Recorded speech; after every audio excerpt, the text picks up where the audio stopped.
When you're learning a new language, it is obvious you're going to be making a few mistakes to begin with. No hay nada de malo en eso, nothing wrong with that. Just embrace your mistakes, laugh at them, and make sure you don't make it again. I'm Malina, and in this video, I'll go through some mistakes you don't want to make in Spanish.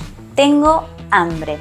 I'm hungry. Literal translation, I have a hunger. However, particularly with beginners, this often comes out as tengo hombre, which means I have a man. And this one you don't really want to mix up. Continuamos. Some words in Spanish sound very similar to English, so easy to remember, fácil, but be careful. Other words might sound similar but have a very different meaning, like embarazada. You really think this is embarrassed? Ha!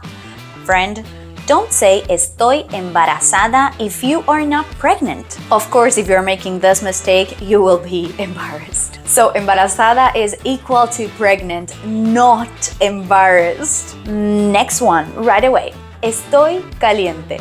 If you want to say that you're feeling hot, in Spanish we say tengo calor, which literally means I have a heat. You don't want to tell people estoy caliente, I am hot, because that's, well, another thing. I mean, unless you're horny.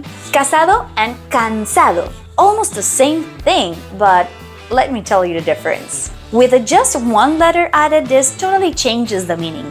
Cansado means tired and casado means married. If you mistake this word, you might end up asking someone if they are married instead of tired and vice versa, and it can be a question completely out of context. Siguiente, it's a funny one and often a mistake while writing. Año or ano? Almost the same thing. We have a letter that it's called ñ that changes the meaning and also the pronunciation. So it's not feliz año nuevo, it's feliz año nuevo. If you're saying ano, the N without the thingy above, well, it would be anos. Siguiente, next one. I want to show you the differences between estoy aburrido and soy aburrido, or aburrida in a feminine version.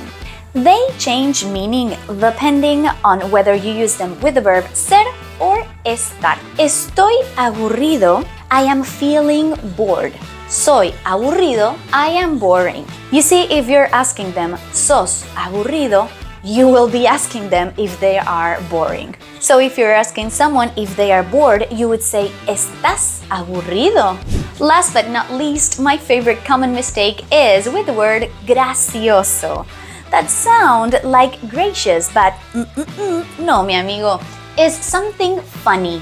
Algo gracioso, something that makes you laugh, a joke, es gracioso. I like that one. Tararam tan tan.